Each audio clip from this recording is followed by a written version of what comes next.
नीतीश कुमार जो कानून बिहार के भलाई के लिए बनाकर बिहार में शराबबंदी लागू किए थे, क्या उस कानून को जाते जाते समाप्त कर देंगे? सुप्रीम कोर्ट ने एक सवाल पूछा था बिहार सरकार से शराबबंदी को लेकर। वो सवाल एक बार फिर से आकर खड़ा हो गया है। तो वो कौन सा सवाल है? नीतीश कुमार जाते जाते क्या कुछ करने वाले हैं? सब कुछ डिकोड आज की इस रिपोर्ट में होने वाला है, क्योंकि 2025 का जो विधानसभा चुनाव बिहार में होने वाला है, उस विधानसभा चुनाव से पहले बिहार में एक बड़ा खेल होने वाला है। नीतीश कुमार तो अब मुख्यमंत्री बनेंगे नहीं। इसके पीछे दो कारण है, ये भी डिकोड करेंगे आज के इस रिपोर्ट में। तो इस रिपोर्ट को पूरा देखना, इसके बाद आप खुद मानेंगे कि बिहार में अब क्या कुछ होने वाला है। आपको बता दें कि नीतीश कुमार बिहार में बिहार के भलाई के लिए शराबबंदी कानून बनाए और लागू किए।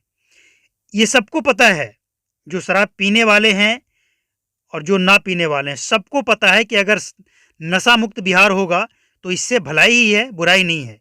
लेकिन मौजूदा जो स्थिति है, इसको देखते हुए ऐसा लग रहा है कि ऐसी शराबबंदी किस काम का है। नीतीश कुमार अब सीएम पीएम कुछ नहीं बनेंगे। पीएम तो खैर बहुत दूर की बात हो गई, वो तो इंडिया अलायंस जब बना था तब उनको बनाने के लिए सपना दिखाया गया था, लेकिन अब वो सीएम भी नहीं बनेंगे।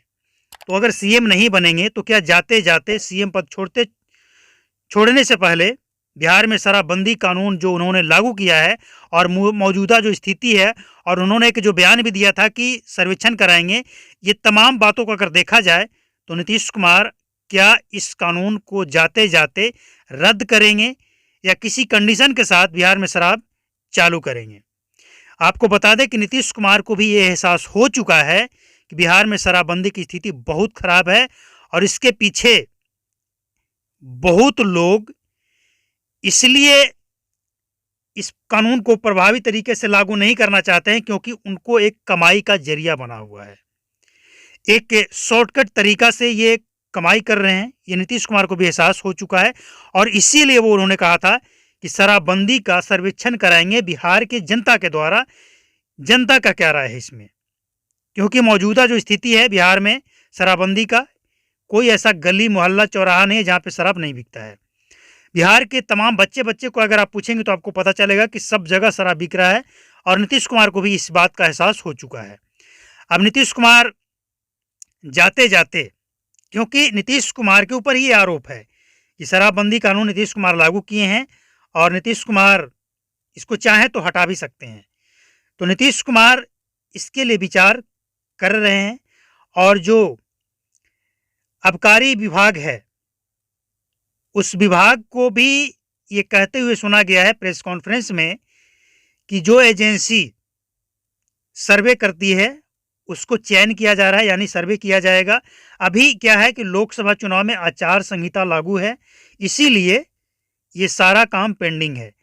तो सर्वे होगा और इसके बाद बिहार में किसी कंडीशन के साथ शराब चालू हो सकता है, ऐसा अनुमान लगाया जा रहा है। अब आपको बता दें कि सुप्रीम कोर्ट ने क्या सवाल किया था। सुप्रीम कोर्ट ने पूछा था कि बिहार में शराबबंदी में अगर आप शराब पकड़ते हैं, शराब के साथ गाड़ी पकड़ते हैं, 2 व्हीलर, 3 व्हीलर, 4 व्हीलर या ट्रक, तो उसे आप पकड़कर थाने में ले जाते हैं। लेकिन क्या आप ट्रेन में शराब के साथ व्यक्ति को पकड़ेंगे तो ट्रेन को भी थाना ले जाएंगे, ट्रेन के बोगियों को थाना ले जाएंगे? सुप्रीम कोर्ट ने पूछा था और वही सवाल एक बार फिर से आकर खड़ा हो गया है, क्योंकि बिहार में अब जो शराब का तस्करी किया जा रहा है उसमें जो दूसरे राज्यों से, उसमें ट्रेन का आम भूमिका है। होली से पहले ये काम 4 व्हीलर तक किया जा रहा था या फिर ट्रक में किया जा रहा था, जिसमें भूसी, धान का भूसी लोड हो या फिर कोई और प्रोडक्ट लोड हो, उसमें किया जा रहा था। लेकिन अब ट्रेन से किया जा रहा है। अभी हाल ही में जो पकड़ा गया है वो ट्रेन से पकड़ा गया है। तो क्या नीतीश कुमार के अधिकारी ट्रेन को उठाकर थाना ले जाएंगे? ये सवाल एक बार फिर से बिहार में खड़ा हो गया है। अब आपको बता दें कि नीतीश कुमार सीएम नहीं बनेंगे। अब 2025 में लोकसभा चुनाव, 2024 में लोकसभा चुनाव जो हो रहा है, इसमें तो नीतीश कुमार को सपना दिखाया गया था इंडिया अलायंस के द्वारा कि हम पीएम बनाएंगे आपको, लेकिन बाद में ये टाइम फिक्स हो गया। लेकिन 2025 में जब विधानसभा चुनाव होगा बिहार में, तो नीतीश कुमार बिहार के मुख्यमंत्री नहीं बनेंगे, क्योंकि वो खुद कह चुके हैं, और वो तो कह ही चुके हैं, इसके साथ साथ उनका जो शरीर है वो भी अब इस काम में साथ नहीं दे रहा है। वो अब बातें को भुला जाते हैं और कहना क्या है कह कुछ और देते हैं। कई बार ऐसा हुआ है कि वो भाषण में 400 पार की जगह पे 4000 पार कर देते हैं। इसके अलावे कई बार वो ये भूल जाते हैं कि जो बिहार का प्रशासन विभाग है किसके पास है, मुख्यमंत्री कौन है, ये सब चीज़ें भी भूल जाते हैं वो।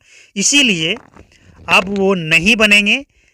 और दूसरा कारण ये भी है कि उम्र भी अब हो चुका है उनका, अब वो आराम करना भी चाहते हैं। तो अब वो बने या ना बने, लेकिन जो बिहार के लिए किए, हालांकि नीतीश कुमार का जो सोच था उस समय, और बिहार में सभी दल जो सरकार में शामिल हो या ना हो, विपक्ष ने भी इस कानून का समर्थन करके इसे लागू करवाया था। यानी नीतीश कुमार का सोच अच्छा था। नीतीश कुमार का गलती यहाँ पे बस यही है कि उनके अधिकारी, वो अपने अधिकारियों पे लगाम नहीं लगा पाए, और उनके अधिकारी इस कानून को अच्छी तरह से लागू नहीं कर पाए। वरना ये कानून में कोई खोट नहीं था, और बिहार अगर नशा मुक्त होता तो अच्छी बात रहती। लेकिन अब बिहार ना सिर्फ शराब के चक्कर में और जहरीली नशीली और एक्सपायरी शराब के चक्कर में फंसा है, बल्कि अब तो ड्रग्स के चक्कर में भी बिहार फंस चुका है। ड्रग्स का भी कारोबार बहुत ज़्यादा तेज़ी से फैल रहा है।